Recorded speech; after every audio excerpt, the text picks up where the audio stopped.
Akasbani Imphal Ngangbam Nganthoi na pau pajari ahanbada maruiba pau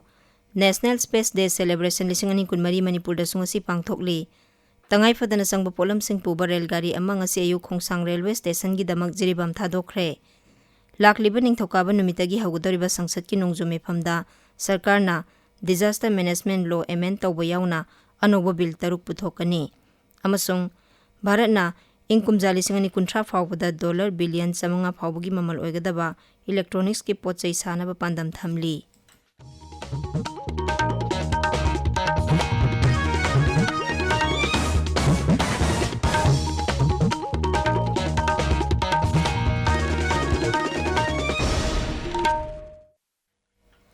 National Space Day Celebration 2024 Manipur da sungasi pangthokli Manipur Science and Technology Council Mastek Imphal na Northeast Space Application Center Shillong amasung National Institute of Electronics and Information Technology Nailit ka punna sinba thauramasi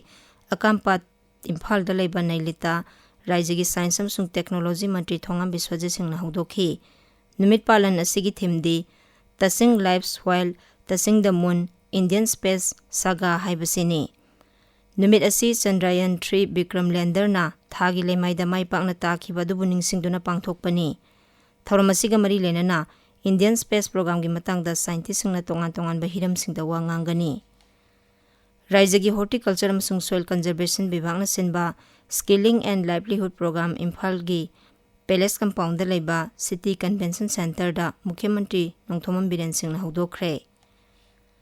Manipur gi hawjik thokliba irang na maram oiduna National Highway singda nongmada tangai fadana sangba polam sing pusilakpada khudongcha daba kaya marum mayoknariba asi koknaba pandamda tangai fadana sangba polam sing puba railgari ngasi ayu khongsang railway station gi damak jiribam thadokre railgari asi ngasi ayu anganbada jiribam da thunglabani amasung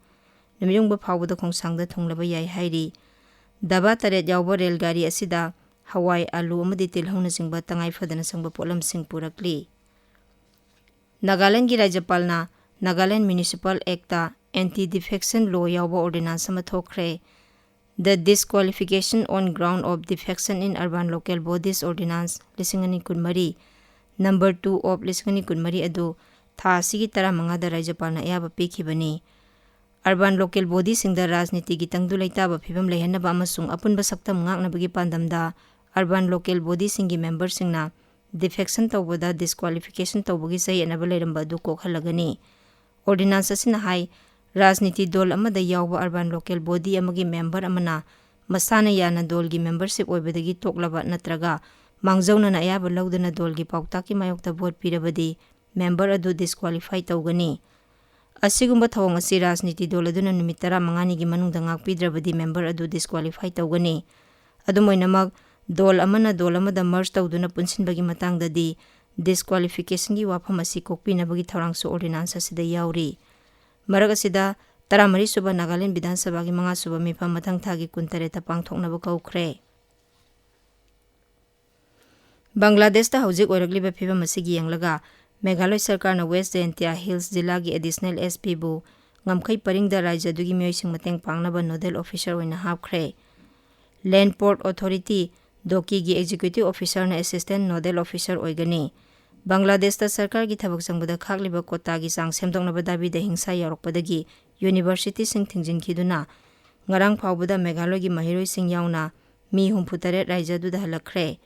thajabaya ba pawkhar gi matungna Bangladesh ta mahitamba Manipur macha kaya su thoraknaba haunare hairi Bangladesh ta hawjik sanariba system adugi matungina 1983 gi Bangladesh ke ningtam landa yaukhiba war veteran singi masa masu gi sada kuntra administrative district singi sada tara nupi gi sada tara mising yamjada ba apikpa kangnup singi sada manga amasung haksang gi phibam mimana draba singi damak sada ama pham khaktuna thamli Bangladesh High Court na freedom fighter sing amasung makhoi gi masa masu singi damak sarkar gi thabak sangbada khakpa pham sing sada kuntra dagi hendanaba khangankhiba adu mahiroi sing amasung oja sing na yaningdabagi khongjang sangsilakpadagi ingkumja 2019 da kakthakibani National Testing Agency na lawba NET UG 2024 gi parikya lakliba thangje numit ki numiyungba phawbada agency asigi website ta phongnanaba Supreme Court na khangankre Chief Justice of India D.Y. Chandrachud, Justice J.P. Pariwala amasung Manoj Mishra ki bench amana candidate singi masak ningthina khangba yanaba parikha ki phol adu sahar gi matung ina amasung center gi matung ina haidoknaba pautak pikhi. Medical entrance exam ga mari lenana thangalakhiba petition nifu gi mathangi hearing ningthaukaba numit ki ayukta amuk hana khanagani. Med Department hairi awang nungpo Bharat yauna Jammu Kashmir, Ladakh, Haryana, Chandigarh, Delhi, Andaman amasung Nicobar Ithad, Nongsu Banglagi sub Himalayan lamdamsingda lakliba numit marini asida khakaraw yauna mayai oirap kana nongchuraba yai. Tabiriba paw se Akashbani Imphal dagini. Lakliba ningthaukaba numitagi haugadoriba sangsad ki nongju mifamda sarkarna Disaster Management Law amend tawba yauna anuba bill taruk puthokani. Finance Bill Khaktana Tana Sarkarna Aircraft Act 1953 gi mahut senaba Bharatiya Bayuyan Bidhayak 1923 su puthokani. Masina aviation sector da lalolitik tawba hena komhalagani. Bill single list adu Lok Sabha Secretary anangarang Parliament Bulletin da fonglakpani. August 12 phawbu sathagadaba mifam asida Selthum Mantri Nirmala Sitaramanna Kendra gi budget thasigi kulumdoi da puthokani. Bharat na ingkum jali singani kuntra phawbada $1 billion samanga phawgi mamal oigadaba electronics ki pochai sanaba pandam thamli. Yamna asa leba pandam asida sem saba pumloi loiraba polam singi $1 billion chahum yankhai amasung madugi masang mathum sabagi $1 billion chama yankhai yauri. New Delhi da ngarang Niti Aayog ki Vice Chairman Suman Berina Electronics Powering India's Participation in Global Value Chain haina mingthonba report ama phongki. Report aduna Bharat ki electronics sector bu mamutana nainari amasung masina thengnariba madi tawba ngamba sakti da mapung oiba mityang thamli. Masiga loinana Bharat pu malemgi oina electronics ki pochai sabagi mayol ama ohenaba honabada piba yaba mateng sing pinabagi matangda supalli. Foreign Secretary Bikram Misri asidagi sarkar gi oiba numinini gi khongsata Bhutan da satkadauri. Khongsat asi mahangna Foreign Secretary gi pham paibaga mapan lamda satpa hanba khongsatni. Khongsat aduda Sri Misri na Bhutan gi ningthauga unagani. Foreign Secretary na leiba adugi Pradhan Mantri mapan thauram amasung mapan lamgi lalolitik mantri amadi Foreign Secretary amasung atai makok thongba official singa su unagani.